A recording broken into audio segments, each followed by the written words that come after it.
to the front line of operations, innovative thought leader in driving business development, outstanding leadership, started from Sandhurst 1981 up to 1982 as an army officer. And then he moved on into Ashridge, I believe, yeah, diploma in general management and business administration and management.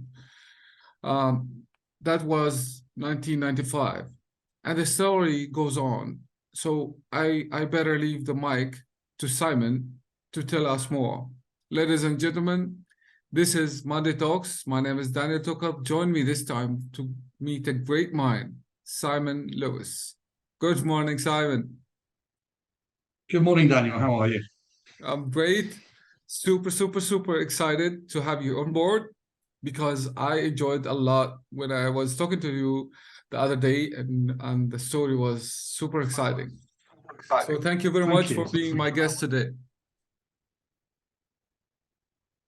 Great. Yeah, well, happy to be here, and yeah, let's get it on.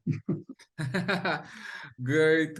It's always challenging to put like 30 years in 10 minutes frame. That's what I always say when I talk to people that has long experience. But let's do it.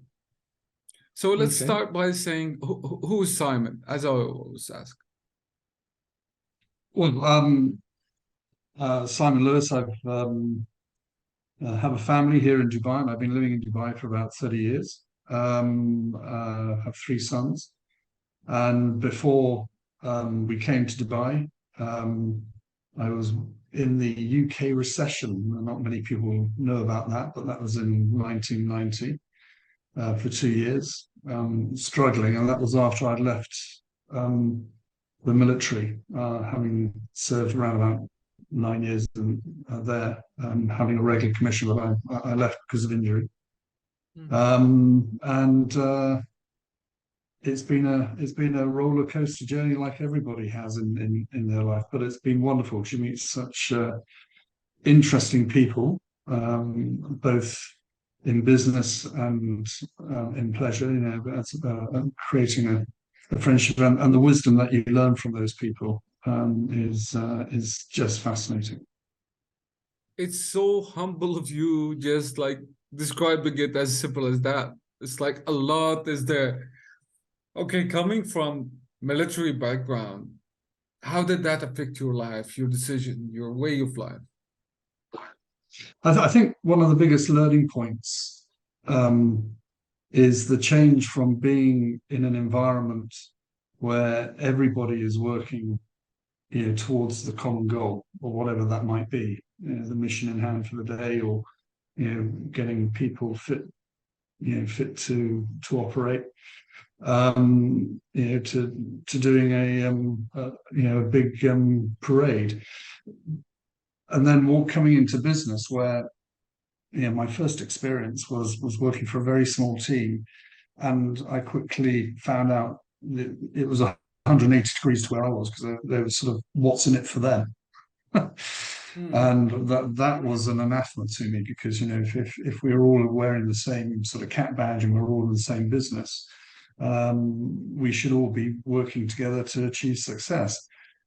And that was my first sort of major learning point, I think, in business, and the fact that people do go into business, but it's very much based on what they want to achieve and what they want to get out of it. Now, that's a big generalization. And so that's where the leadership and management comes in actually creating an environment which people want to contribute to and be effective in, and collaborating and bring people on side. Is it no? Every time I think of military, I think of discipline, right? So how's that apply to business? So I think there are some misunderstandings about the military. Yes, you need discipline. Why? Because when times are tough, you actually fall on that discipline to help you through it. And so everybody packing their kit in the same way, everybody wearing the same uniform, everybody following a process in the same way, enables people to get through it, whatever you're doing. And there's many similarities in business. I mean, when I first came to Dubai, it was way back in '92, and I was fortunate to take on a role as training manager at Emirates airline. And what I found absolutely fascinating there, and a far more difficult leadership challenge than perhaps in the military, was the pursers and SFSs having a different team each day Mhm. to take a flight.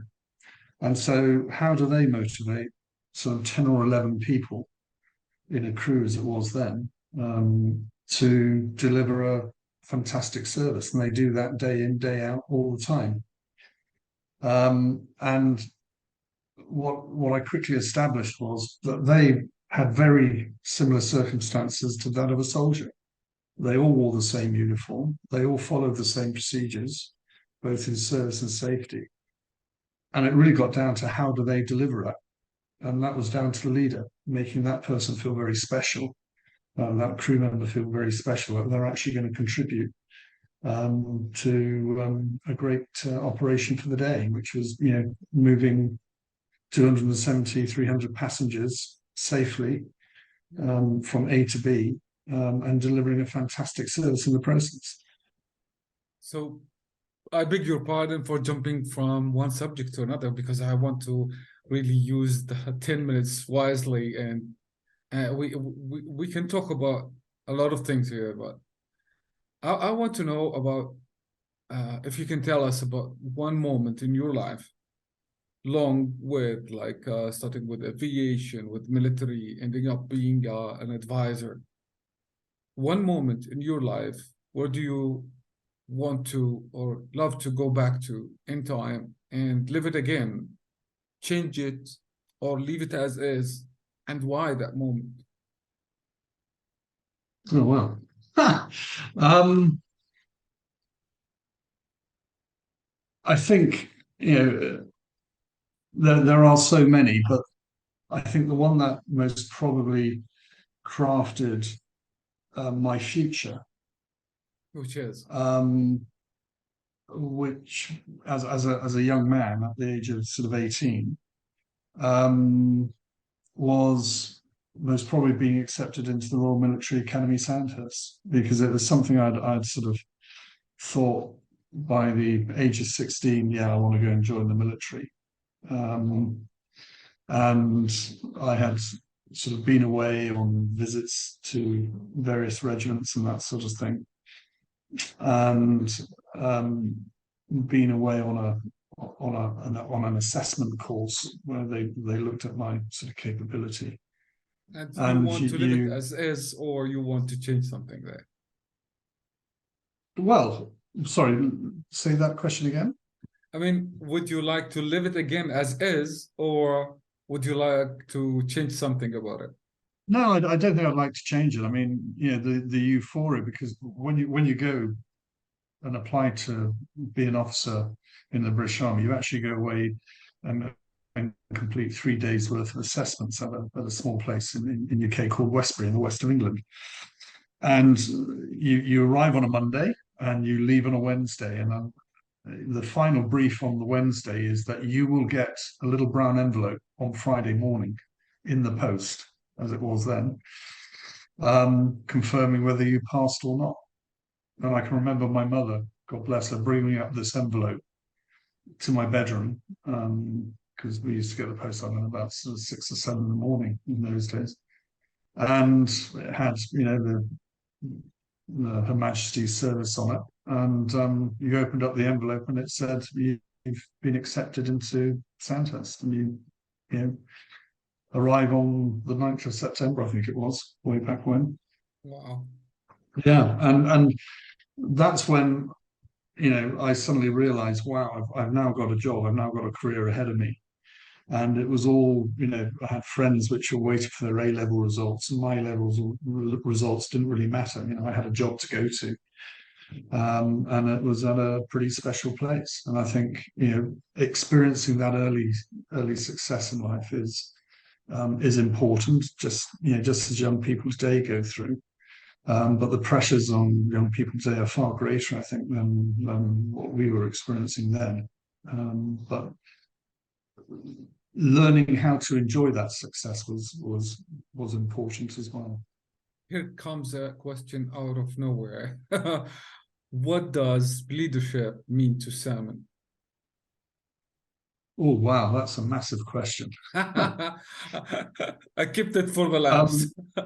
yeah, well, thanks for that one. Look, I think I often sort of return to language because I enjoy poetry, I enjoy writing poetry, I enjoy writing. But one of the sort of great questions that happens in courses and discussions like this is what's the difference between leadership and management?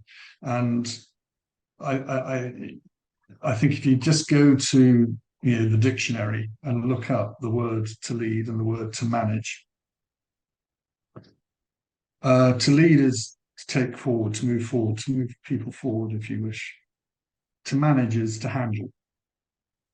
When you manage something, you handle a situation. So one of the questions I always sort of threw out when I was running leadership sessions, or to executives, I'd sort of say, are you an individual that actually takes people forward, or are you an individual that just handles the situation and makes decisions from there? And of course, everybody, at the executive level would stick their hand up and say, "Oh, yes, we will take people forward." And I said, the retort, which was designed to get them thinking, was, "Well, so who's handling the business?" And of course, it's a combination of both. But for me, if you're leading, you're actually, you know, taking the pressure off the people you're leading by looking forward and giving them a vision of what the next opportunity is. That after they've completed what they're doing now, that's where we're going to go next. And so that it becomes a motivator, it becomes an opportunity.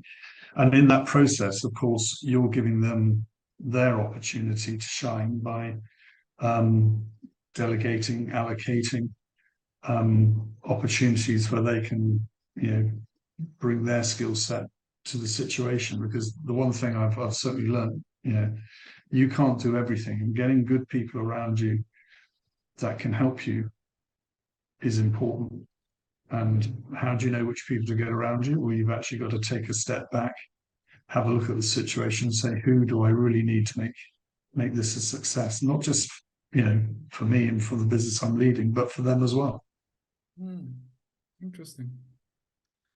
Although the time is off, but I know you are in the middle of something amazing, writing project about leadership. So if you can kindly share a few lines with it.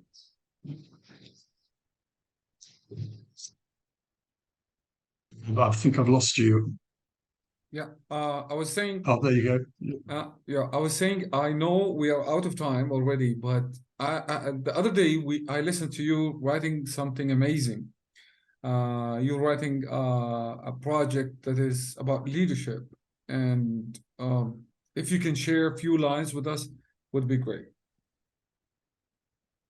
Yeah, look, I mean, one of the things that I find fascinating is, and you learn it early at Sandhurst. There's a phrase called "serve to lead," and it's the motto of Sandhurst. And essentially, with a lot of today's business, I think the opportunity for executives to do more of that will actually make their situations and those of their business a little bit better. And serve to lead is really about putting others before yourself, and putting those that you serve before yourself. It's not about you putting yourself first and then seeing how you can help others. And in the presentation, I talk about how Napoleon, in the space of 19 years, went from a young military officer to being emperor of France, Napoleon the First. And yet, within 11 years after that, he was on an island, exiled from everybody, and sadly died. the real interesting thing is that as he climbed up, his career triangle, he got further and further away from the front line and the experiences and the opportunity he had to be a really effective leader, and all the filters that then sort of went in place, just as happens in business. All the filters that go into an organization, the various levels of hierarchy, actually prevent us from serving to lead sometimes. So, one of the things that I worked with in my sort of previous role was working closely with a guy at the top of the organization. And we talked about just walking around the business in an hour, once a week, just go and visit a place, not to check, but just to talk to people and understand their problems and those sort of things, as well as, congratulate them on their successes. And the whole organization just lifted just because they did that. And it's a real simple act, but it's one that, by putting people in front of yourself, you can actually find it a lot easier to lead, I think, and manage an organization because you understand the pulse of the business. Beautiful. Okay, we need to wrap it up, and I would love to have one advice or one last word to wrap it up, so you address it to the audience. You have something. Oh, wow. Well, I think there's probably one of the current situations that we're all facing and there seems to be a world of pain out there at the moment, isn't there? Everybody's finding an issue, be it, an economic one or sadly one of war. And it's not about looking at that situation. It's about how you pick yourself up and you get yourself going again, because there's always somebody worse off than you. And if you can actually, dig down deep and move the goalpost for yourself and start generating success, then you'll be successful in Wow. whatever sphere you're in.